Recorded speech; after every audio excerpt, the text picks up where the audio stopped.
if there were ever an argument in favor of clerical celibacy. It would be what? Ministers' wives? You know, there are times when I think my husband might agree with you. Sit down. I'm sure you do your best to fit him into your busy schedule. You really see Tom as a neglected husband. He'd find that very amusing.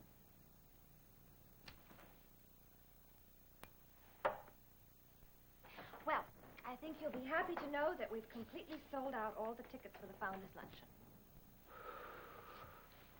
Oh, I'm thrilled to hear it. I'm sure you are. Go on. Well, I just want to make sure everything goes off as smoothly as possible tomorrow. The caterer and his staff will have to be here as early as possible. Well, whenever you like. And the florist will need time to do his arrangements. Well, I have to leave for my office no later than 8:30, so after that, the house is yours. Marvelous. Were there any last-minute details? I don't think so. Well, somehow I had the impression there was something very important. Perhaps you'd like to count the forks, make sure we have enough. Perhaps I ought to. I don't want to be accused of stealing them.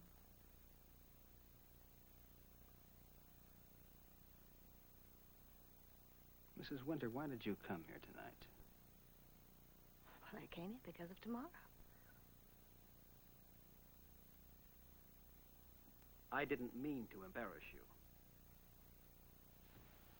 I'll accept the luncheon as your reason for being here. If you want me to. I thought if anyone, you would understand what it meant to be lonely. I guess I just wanted someone to talk to.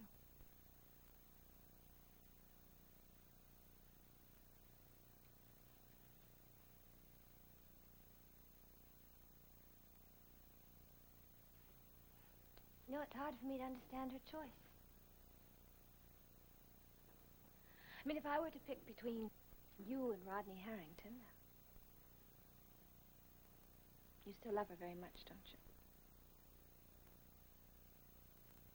Well, I love Tom, but in its way, it's equally impossible. Susan. You know, we really have a great deal in common, Stephen. But not the sort of thing that makes for the kind of friendship you seem to be suggesting. What did you think I had in mind? Look, Susan, I'm very flattered. But I'm not available for making husbands jealous. You see, jealousy isn't a magic cure for an ailing marriage. If anything, it's the fatal dose. I know. I'm glad you know.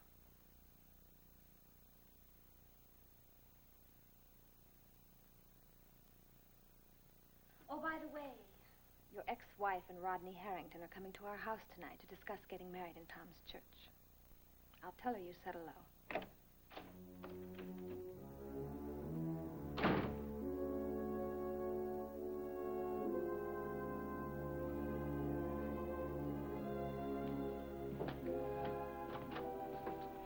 Oh. Reverend Winter? Betty, Rodney, come on in. I'm sorry we're late. It was my fault. She was wearing slacks when I came to pick her up. I was out house hunting, and I'd had second thoughts. Well, anyway, I hope I haven't kept you waiting. You know, I told her that I was sure you had seen girls wearing slacks before, that your own wife probably wore them once in a while. Yes, she does. Yeah. No, but she insisted on changing before we came over. Why don't you make yourselves comfortable? Thank you. I'd offer you coffee or something, but my wife, Susan, isn't at home. That's okay. She's been very busy with the festival. She intended to be here, but, well, I guess something came up at the last minute. And, well, it's for a good cause. So, you want to get married in my church, huh? Yes. Yes, it's pretty important to both of us. I don't know how much Betty has told you, but, well, it's the second time around for us.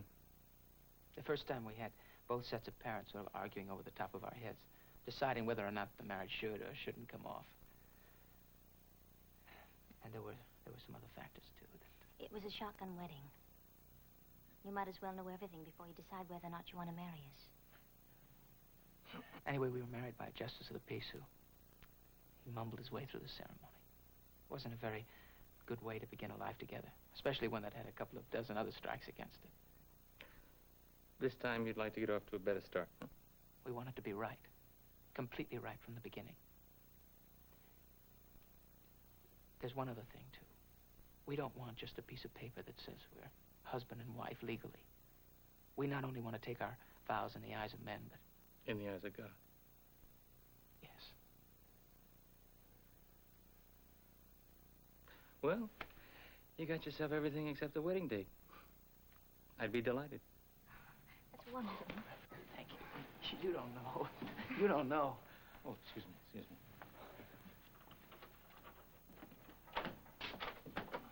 Susan.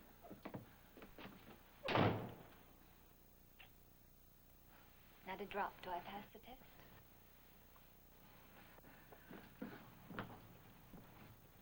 You've all met, haven't you? Of course. Yes, we have. Hello. This is one. Well, you make a lovely couple. I think I'll persuade my man of God to marry you. Your husband's already agreed. Well, that's wonderful. We ought to drink a toast. Oh, maybe another time. We have to be going. Oh. Please excuse my being so late. That's all right. Reverend Winder told us you were busy with the festival. Yes, the benefit luncheon has been my biggest headache. I thought I had taken care of everything, but then I found I had to stop over at the Peyton house for a few last-minute details. You know how that gets to be. You start to talk, and you just keep on talking. Well, Reverend, thank you again so much. Oh, listen, be sure to tell me when the wedding date is set. You want to have the church available, right? Good night. Good night. Good night.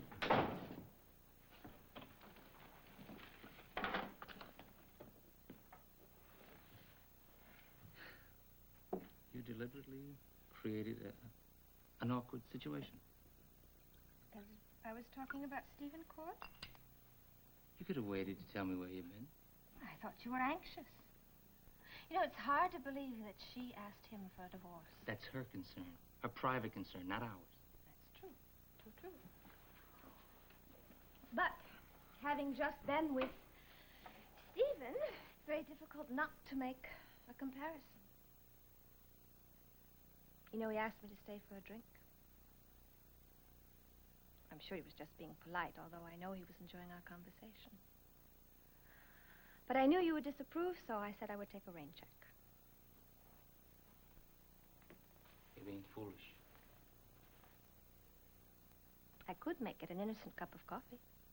You're not going to use Stephen Cord to make me jealous. Well, I didn't intend to. I thought you were above such human failings, such as jealousy.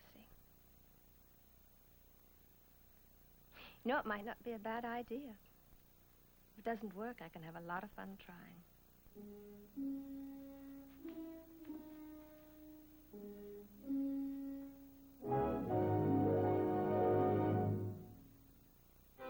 Preview from the continuing story of Peyton Place. Connie, open up the door. Connie, if you don't open up the door... I can't give the baby a billion. I don't owe you anything. Yes, you do. I just want to know the truth. The truth? Yeah. You would know the truth if it hit you in the mouth. I never cared for that. Fast talking, slow working, no good. Bum!